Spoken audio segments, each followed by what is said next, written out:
What is up, you guys? It's your girl Kayla, and we are back with another video.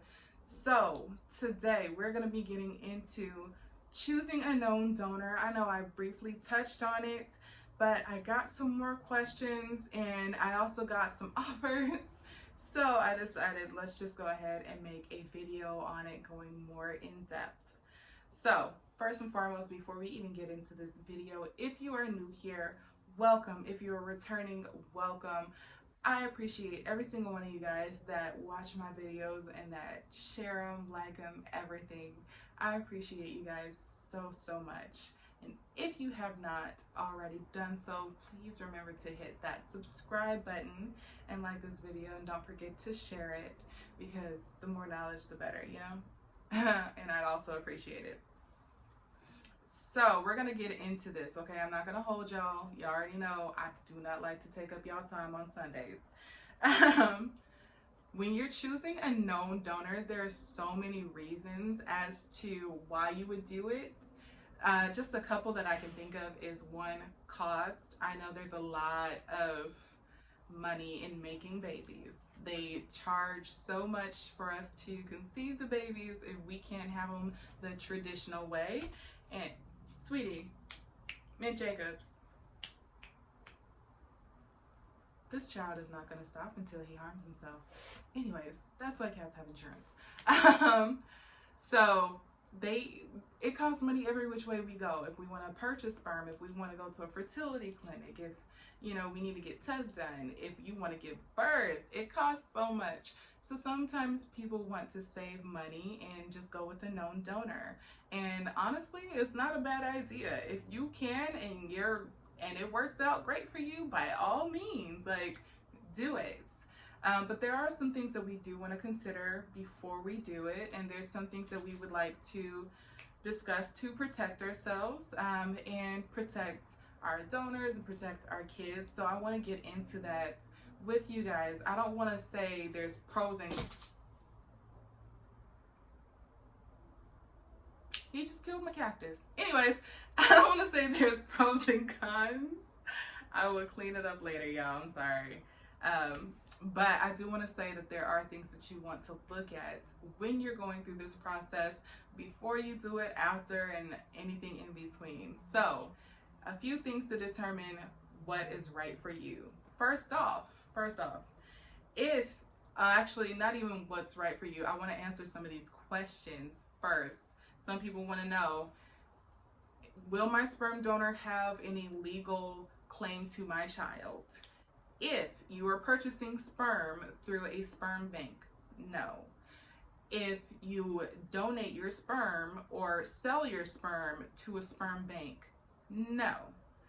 You automatically forfeit any kind of claim or rights that you have to that child when you do so. It's due to current laws. So that means if you're having an at-home insemination, you're doing it with a midwife, or if you're doing it in a fertility clinic and you're buying that sperm from a fertility clinic or a sperm bank, that sperm donor is not going to have any parental rights. That's something that I was also kind of looking into when using a known donor. Things didn't work out with him, but I'm like, okay, well, if he donates the sperm or does the sperm at my fertility clinic, who also doubles as a sperm bank, then that should handle this and that, blah blah blah. Things didn't work out, but that was my idea at the time. Second, if you are buying, I kind of said this already, if you're buying the sperm through a sperm bank or a fertility clinic that doubles as a sperm bank, they have no rights. You are fine. If you conceive through a known donor, but you use a fertility clinic for collection and procedure, then the donor has no rights. So that's and procedure. So some people may use it for collection. Some people may only use it for procedure. From my understanding, it's both. So when I was going to use the known donor, I was going to have him donate at the fertility clinic. I was going to have my procedure done at the fertility clinic, and that would have taken away his any claims that he has to the kid, parental rights, all that other wonderful stuff.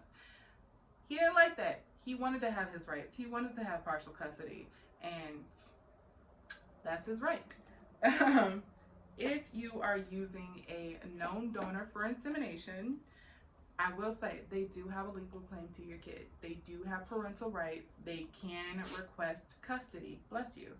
Um, so if that's something that you're okay with, if you want to co-parent, then by all means, go ahead and do that. But make sure you guys discuss this before the child's conceived, before the child is born. You want to get these questions out of the way. And I do highly recommend that you seek legal counsel together to make sure that everything's being asked that needs to be asked, everything's organized the way it needs to be organized. Seeking legal counsel is not a bad thing, you guys. I know it comes with this negative connotation, this negative feeling. Nobody ever wants to be involved with lawyers and stuff, but sometimes it's a good thing.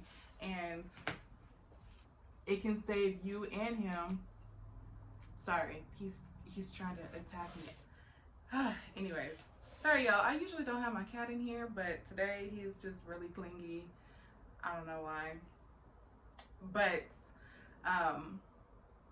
legally speaking, it's not necessarily a bad thing to consult a lawyer or somebody in regards to this.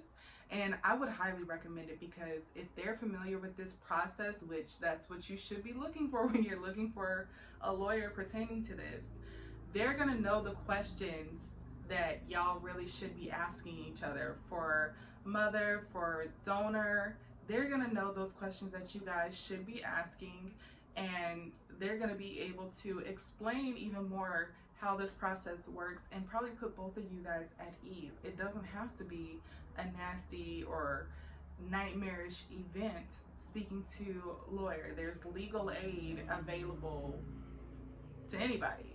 So I highly recommend it, especially since I'm letting you guys know about this information. Before you even get into it, I recommend that you guys search this as well. I don't have all the answers, as y'all know, I don't, but I am trying to let you guys know and give you guys information so we know where to go from here. Because when I was starting, I had no information. Nobody could tell me what I needed to do, what I needed to know.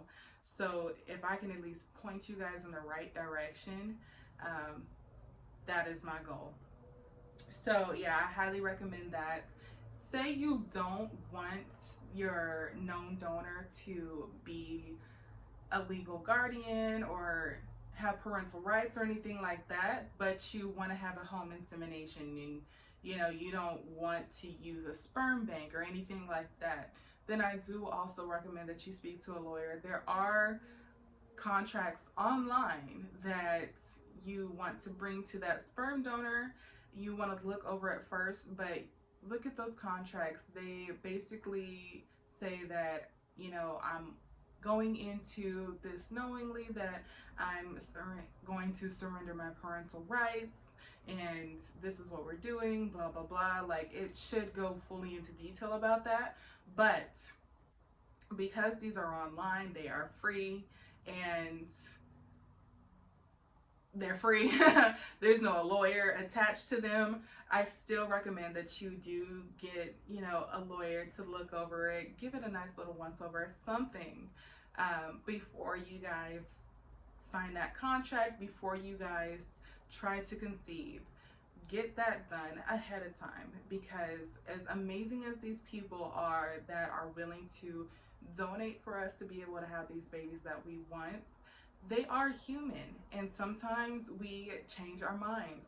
So if they decide one moment that they're okay with signing away their parental rights, and then they really think about it later on down the road, and they decide that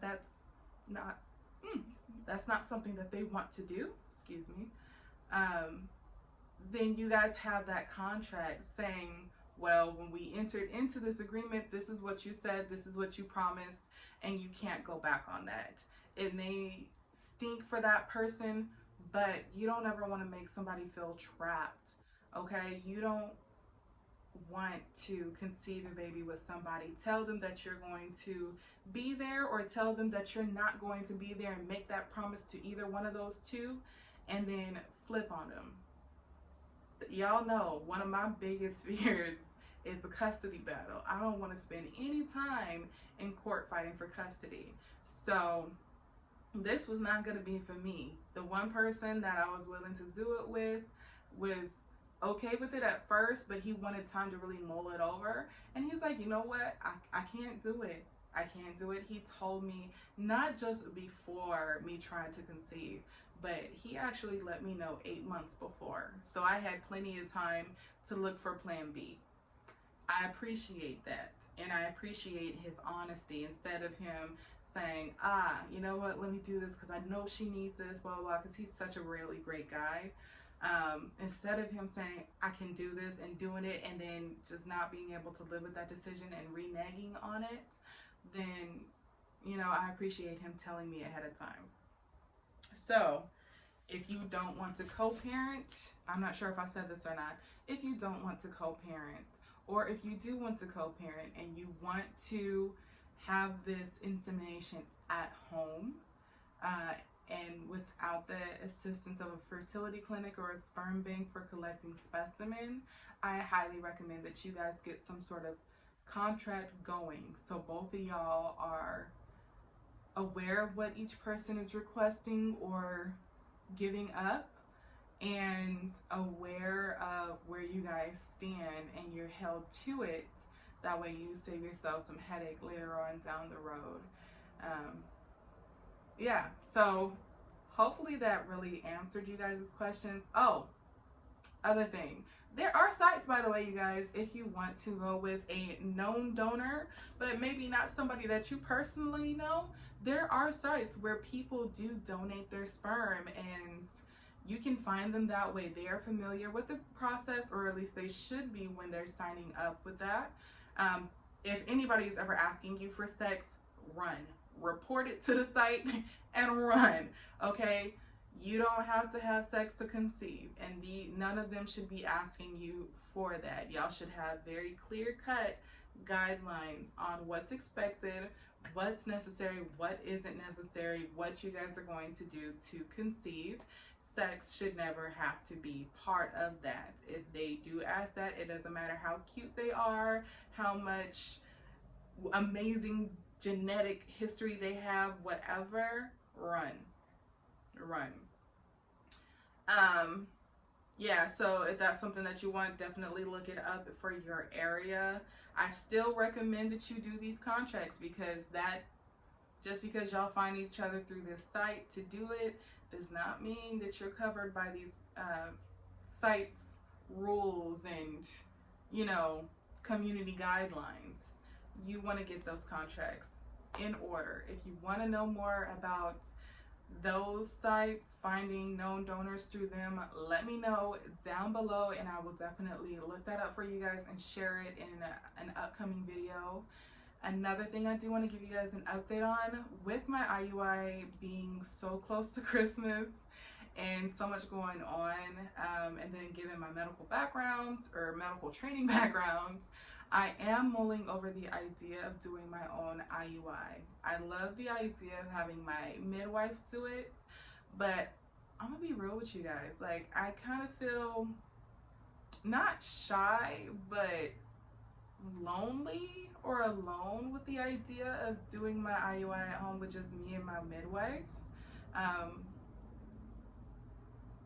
Probably a little less if I was going into the office, but I still feel like I would have that, and I know I would definitely cry, because doing this alone, I don't know. I just feel like I would have liked to be able to do it with somebody, but the idea of doing it myself, I know how, and I could really, you know, just handle my own timing and stuff. It's really not that big of a difference in paperwork with my sperm bank. Yeah, I'm really mulling it over. I like the idea of going through my midwife, because she is a professional, and yeah, she's a professional. and we vibe so well, and she'll still be my midwife. But the fact that she'll still be my midwife whether she does my IUI or not,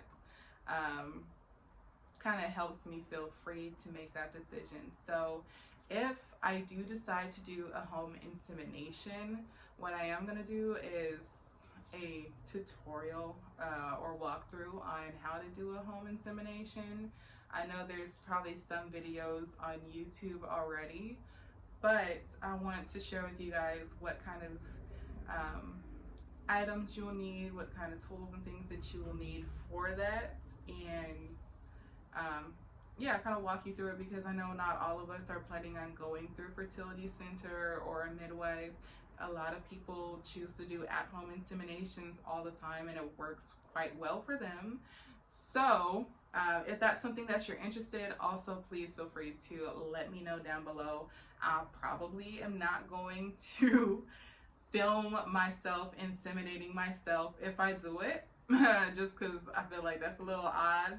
You know, I know we're up close and personal in here, but maybe not that level. So it's something that I'm thinking about. If it's something that you're interested in, you know, getting that knowledge, whatever, let me know down below. And yeah, that's all I got for y'all today. So don't forget to like, comment, and subscribe on this video, and hit that notification bell so you're notified every time I upload. And I will see you guys next week.